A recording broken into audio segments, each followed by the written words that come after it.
Es un gusto saludarles. Mi nombre es Carlos Eduardo Bermeo, estudiante del programa de filosofía y bueno, de esta asignatura Filosofía de la Mente. Quiero llevar a cabo entonces el desarrollo de la actividad número 4 que concierne a la exposición, pues dentro de los contenidos que se nos proponen de manera fundamental, una síntesis o algunos contenidos muy generales sobre la filosofía de la mente, visión panorámica y situación actual de Carlos Bourlegui, de la Universidad de Deusto. Me pareció un documento conclusivo, con grandes elementos que de una u otra manera nos otorgan un panorama dentro del ambiente profesional y que nos instan de manera fundamental a la reflexión para que como futuros filósofos profesionales en el campo de la filosofía podamos pues otorgar reflexiones sistematizadas y concretas pues al hecho filosófico de la comprensión de la mente, de nuestro pensar. Pues bien, quisiera partir diciendo entonces, de acuerdo al documento, que en general la denominación de filosofía de la mente hace referencia al conjunto de reflexiones filosóficas acerca de la naturaleza de lo mental, de nuestro acontecer en nuestro mundo interior y sobre todo, pues la naturaleza o esa relación que existe entre mente y cerebro, como lo hemos venido viendo a lo largo del presente curso, y sobre todo una serie de temas filosóficos similares, como es el referido a la naturaleza del conocimiento mental y como consecuencia la naturaleza de la realidad, lo que hay en nuestro mundo interior, en la mente, y lo que hay pues en la realidad absoluta. Ahora, es importante clarificar el concepto de filosofía de la mente. Podríamos decir ya a manera de conclusión que es una rama que estudia, una rama de la filosofía que estudia la naturaleza de los fenómenos mentales, ¿sí? Las facultades propias, facultades racionales del individuo, pensamientos, percepciones, sentimientos, etcétera. Y bueno, desde estos, esa relación que existe entre el cuerpo físico, ¿sí? Especialmente el cerebro, y dicho de otro modo, pues es centrar, o la filosofía de la mente se centra en explicar cómo la mente, un fenómeno supuestamente inmaterial, influye en el cuerpo material y viceversa, esa relación que existe entre mente como un fenómeno inmaterial y, bueno, la relación que existe entre la parte material y viceversa. Pues bien, surgen de alguna manera especial algunas teorías que apoyan ya esta manera de entender la mente humana. Entonces surge lo que sería la teoría conductista. Dentro de la teoría conductista, pues encontramos básicamente el conductismo, con sus exponentes Watson y luego vendría su discípulo Skinner.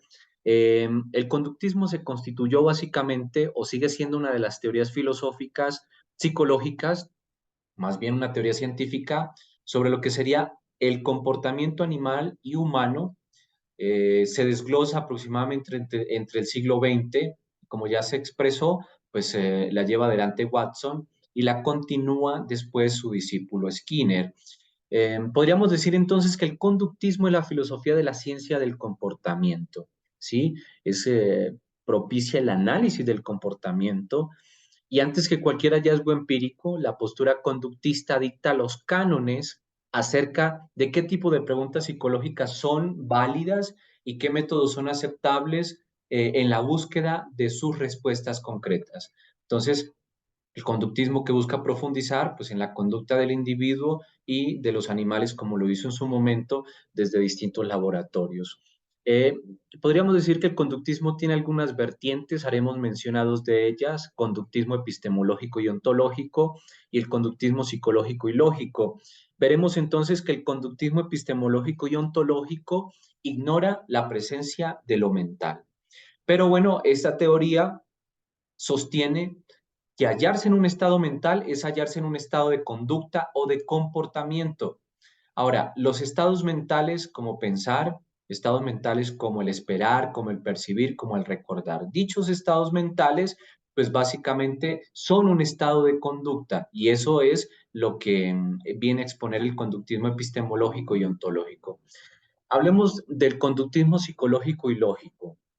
El conductismo lógico o como se conocería el conductismo analítico, es una concepción filosófica de la mente asociada, entre otras, a Gilbert Ryle, que identifica conceptos psicológicos como los sentimientos, como los deseos, las creencias, entre otras, a disposiciones conductuales. Una disposición conductual es una tendencia a comportarse de cierta manera en respuesta a ciertos estímulos que se vienen llevando a cabo dentro del individuo. Entonces hay un comportamiento que deriva en consecuencia de ciertos estímulos.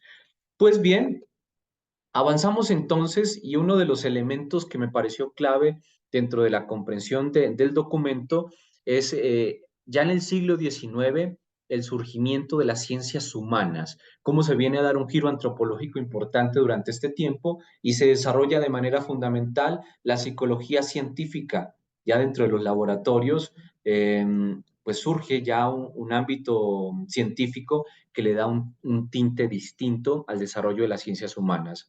Entonces, las investigaciones psicoanalíticas de grandes exponentes como Freud, como Jung y Lacan y demás discípulos sobre la estructura de la conciencia, el inconsciente, la interpretación de los sueños, los arquetipos, entre otros, pretenden de manera fundamental aterrizar las interpretaciones en una vía científica al estudio de la psique, o sea, por el camino de la introspección y el análisis de la conciencia. Como ya lo hemos afirmado, pues esto hace parte de los avances científicos que lleva a cabo los psicoanalistas Freud, Jung y Lacan. Pues bien, en este mismo escenario, en este mismo contexto, eh, el concepto de mente equivale en Leint y en Zubiri al de una estructura, lo conciben como un sistema, como una dinámica, como algo que está interconectado. Lo específico de la realidad humana es una nueva estructuración o sistematización, no tanto en el nivel cerebral, que también tiene repercusiones amplias, sino en el conjunto de su realidad, cómo el ser humano percibe su realidad, pues en medio de todo el sistema que le compone. Durante este siglo, el siglo XIX, se produce un despertar, como ya lo hemos dicho, de las llamadas ciencias humanas, que tratan de conseguir un estatuto científico que les asemeje o que les deje, o que no les deje, por decirlo de alguna manera, en un segundo lugar, avergonzándoles respecto a las ciencias naturales. Las ciencias humanas, ciencias naturales aproximadamente en el siglo 17 habían conseguido un alto estándar, una madurez sólida, habían conseguido un lugar específico. Pues bien, en este contexto es que las ciencias humanas vienen a empoderarse de alguna manera y vienen a adquirir este estatus, pues que se les ha dado y que ha sido bastante importante y relevante para, para la filosofía también de la mente y para la concepción del ser humano. Pues bueno, aquí viene entonces a darse lo que sería o lo que podríamos denominar como la filosofía de la mente y los modelos antropológicos, ¿sí? Se dice que el ser humano tiene alma para indicar que posee un valor superior al conjunto de las realidades mundanas, lo que hace a su vez, o lo hace a su vez a imagen de Dios. Entonces el alma pues viene a adquirir ya ese tinte de trascendentalidad. El ser humano posee un alma, en consecuencia es trascendental y bueno, lo aísla o le da un punto importante de lo que fuera meramente una realidad material, una realidad mundana. A la hora de dar cuenta de qué entendemos por alma, esto es, al pretender dilucidar su dimensión óntica, ontológica, se irían produciendo múltiples teorías y posibilidades. Pues bien, el individuo que se encuentra centrado pues en su hecho humano, pero que a la vez está buscando respuestas a los distintos interrogantes y demás, como lo hemos venido haciendo a lo largo del presente curso de Filosofía de la Mente. Concluyo diciendo que me pareció un curso bastante interesante, principalmente porque como futuros profesionales en el ámbito de la filosofía, pues estamos llamados a generar reflexiones que den punto de partida para respuestas a los distintos interrogantes con los cuales se atropella a diario el individuo en su contexto.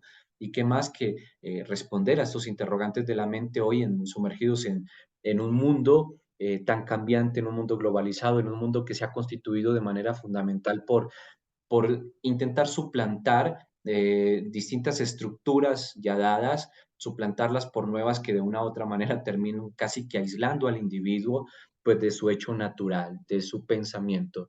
Y bueno, ya han surgido distintas corrientes, como por ejemplo el hecho de la inteligencia artificial y demás, que de una u otra manera pues están poniendo en riesgo el hecho de pensar, que el individuo se centre en sí, en su razón y que desde su razón pues busque hallar soluciones concretas a los devenires de la vida cotidiana.